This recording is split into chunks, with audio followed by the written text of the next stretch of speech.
Traxxas make this epic desert racer, but it's winter now and it's too big to use indoors. So how cool would it be to have a mini one that you can race on your desk? Check out this super realistic radio controlled desert racer.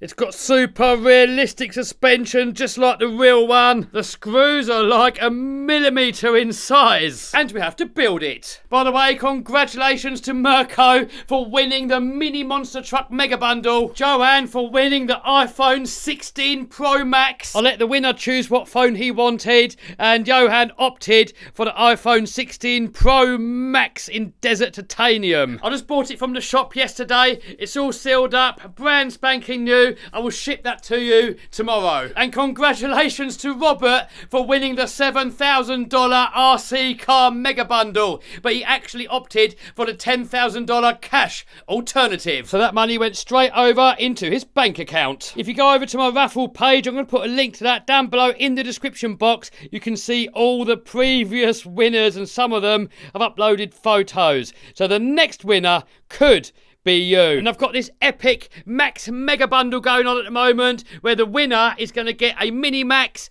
a Max and the latest version X-Max 8S with the belted tyres. The winner to that competition is going to be announced in the next few days and the winner could be you. So I'm going to put a link down below in the description box if you want to be in with a chance of winning some RC cars. So that's enough waffle, let's crack on with the video. Look at this thing. With the body panels off, just look how realistic it looks. Solid axle, double shocks on all the corners.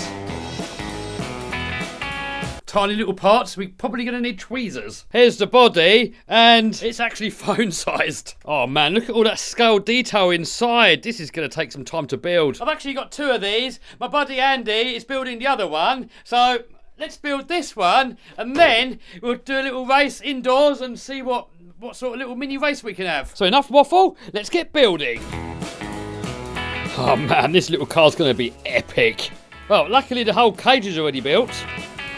So here's my first hurdle. It says here we need glue. I've got CA, but I haven't got any, I don't know, I'm guessing it's going to be some sort of hobby cement stuff, whatever it's called. I'm on the Isle of Man at the moment, and I haven't got any of that glue here, but I do have some in the UK, so let's go. Here we are, back in the UK division, and I've got some glue. Come on. Oh, it's dried out.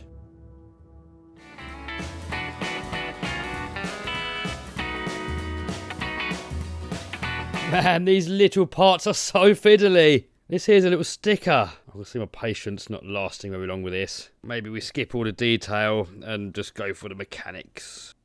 Ah, man, come on. It's supposed to go. I'm not going to bore you with all these little intricate pieces, so we'll just boom it together. There's a few pages here of all this highly detailed stuff, so I think we can make this video a bit more interesting for you once we get to mechanics. So anyway, all these boring bits.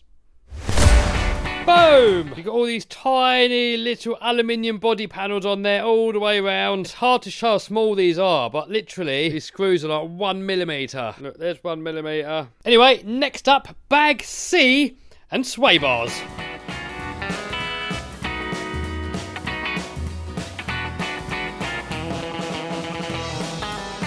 Next up, servo, and for that we need to centre the servo first, plug it all into the receiver and make sure it all works. It didn't work originally because I didn't realise that you have to plug in a switch, and then it still didn't work on the motor, and then I plugged in the speaker and then the motor worked. So now we've got steering, sound module there,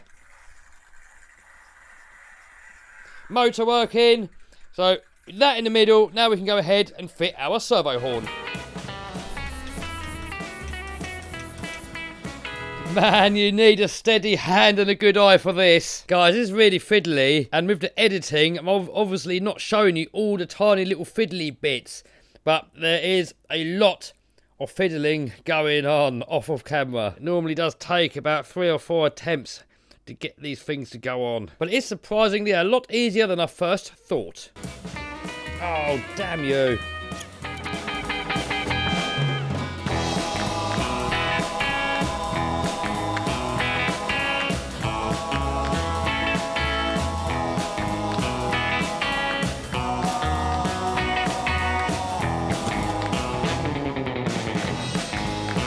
Look at these tiny little screws, man. A little trick. Get the screwdriver and then you get a magnet and just rub it on there. Then these tiny little screws should hopefully stick to the screwdriver. That was attempt number 10. Oh no, shock absorbers. That's going to be fiddly. Man, look at these tiny little springs. I'll have fun with this.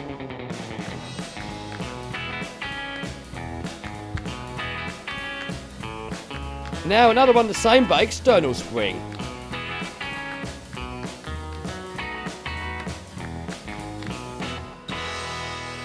Boom, there we go. There's all 8 shocks. The rear ones have actually got 2 springs on there. They're not actually shocks, it's just a spring and it looks like a shock. You can actually get actual alloy oil-filled shocks, and I've ordered some. There's also a load of other upgrades, brushless motors, I've ordered those too. So that will be in a future video. Subscribe and smash the bell so you don't miss it. Anyway, next section, links.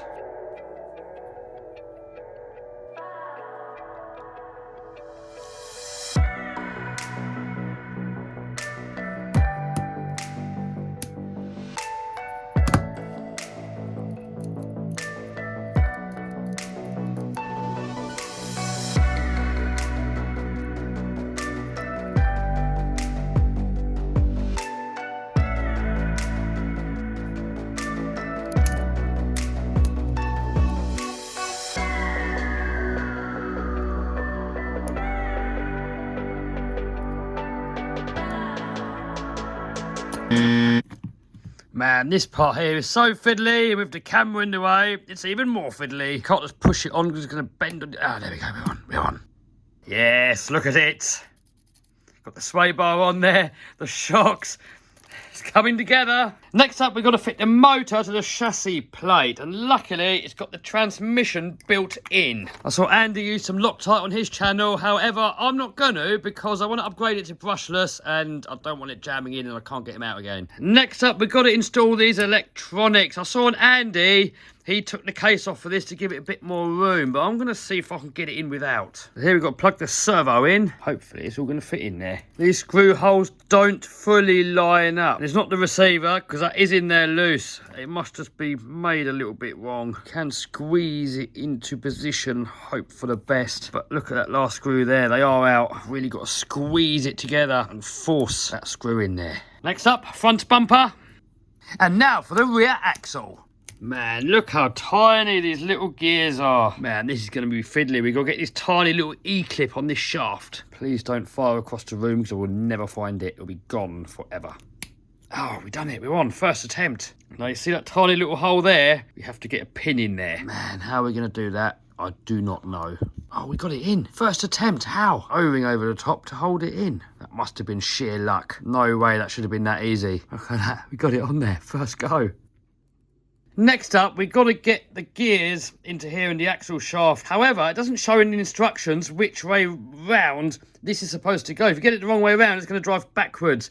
And on here, you can't tell which way is which. It looks the same from this side, but when you turn it over, look, it's got an extra 2 screw holes there. We're just going to take a guess and just chuck it in and hope for the best. As we'll see later if we made the right choice or not. Put a tiny bit of oil on there. I don't want to grease it because it's going to be messy.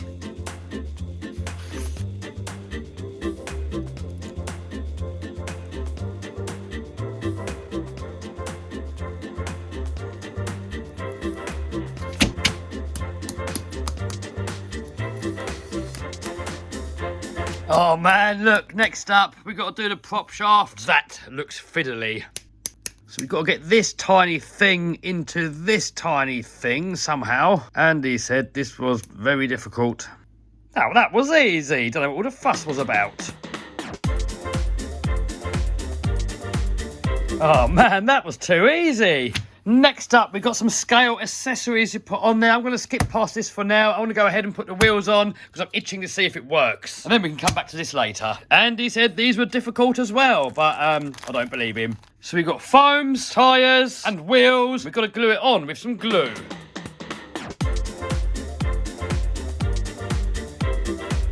It's easy so far.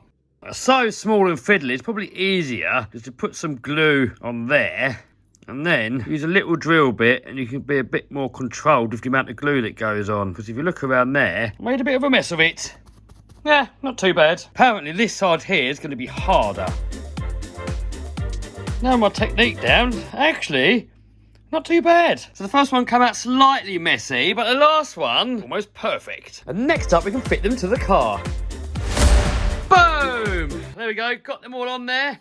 It moves. It does look to be sitting really high on the rear. Don't know why. Maybe once we've got the battery in there, it might be all right, but we'll look at that later. Next up, we've got more scale detail, like getting the tyres in the back, body shell, stickers. But first, I want to see if it works. Next up, we need a 2S lipo. I've got a load of little 2S lipos here. This one here looks like it should fit in there perfectly. Then with the car comes this little lead here that you're supposed to plug into the receiver. I should have plugged it in before I fitted it, so it's going to be a bit tricky now. And also, we need to solder on a lead so I can plug that in. I'm not going to bore you with that, so the quickest way I know.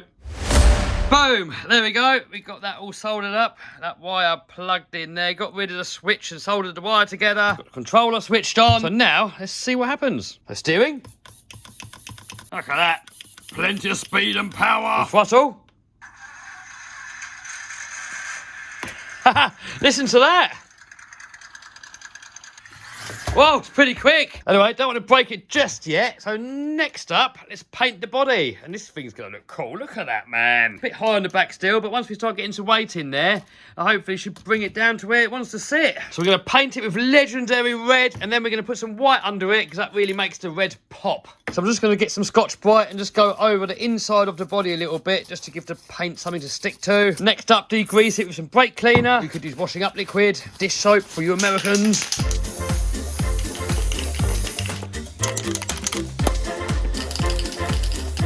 There we go, all painted. Oh man, look at that legendary red. I didn't know this, but there's actually 2 stickers there. And this would have made the dashboard installation a lot easier. So I could have cut it a bit bigger so you got something to hold on to. Then you put it where it's going to go and stick that down. And then you peel this piece off, placing the sticker, hopefully, if you've done it right, in the perfect place. Oh no, this is dangerous territory. A little while ago, I built a radio-controlled monster truck. And then a real one appeared. So now lastly, we just got to mount the body with these body mounts, put these scale accessories on there, and we should be ready to rip. Boom, there we go, all complete. And Andy over here has brought the other one over that he built on his channel. So we'll put a link to that down below so you can see Andy's build and usage. Anyway, look how cool it looks. All gamed overed up. Got a little solid live axle under there. The 4-link suspension, double wishbone at the front, coilover shocks. In there, look, we can see all that scale detail. And even in there, look, the fans, fire extinguishers.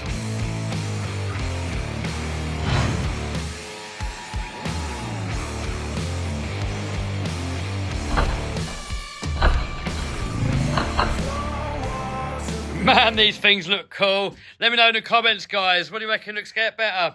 The red game over or Andy's blue one? Boom, here we go. Tabletop racing track. We've got a few obstacles here so we can see the suspension working in slow motion. Right, let's go.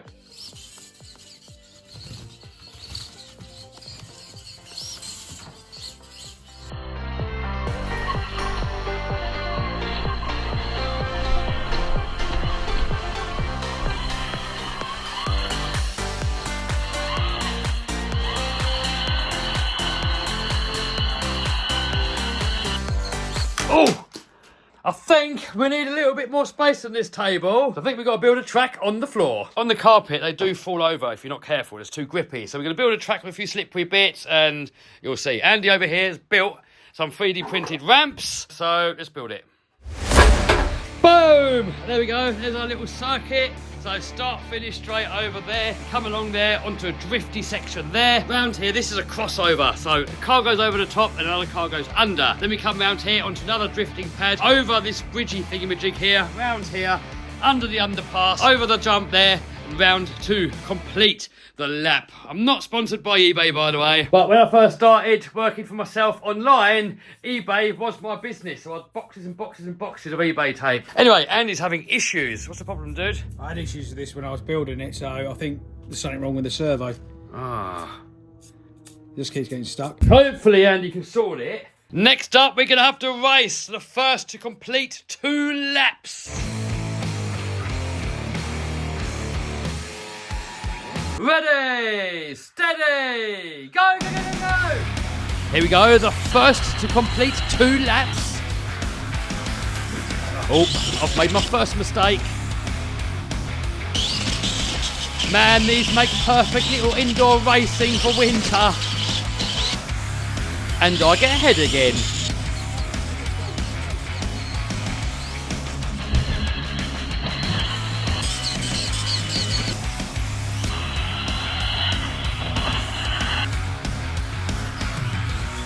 And his steering fails. No, this is impossible. Anyway, I've won. Oh no, look.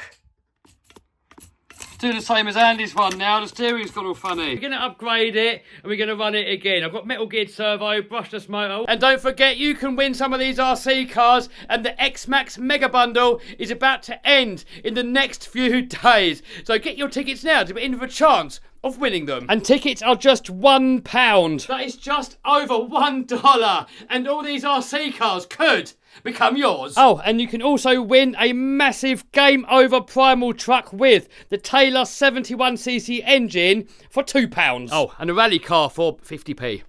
Do you want to win one of my RC cars? Click here. Click here to subscribe and become part of the crew. It's free. Or click here to see one of my other videos.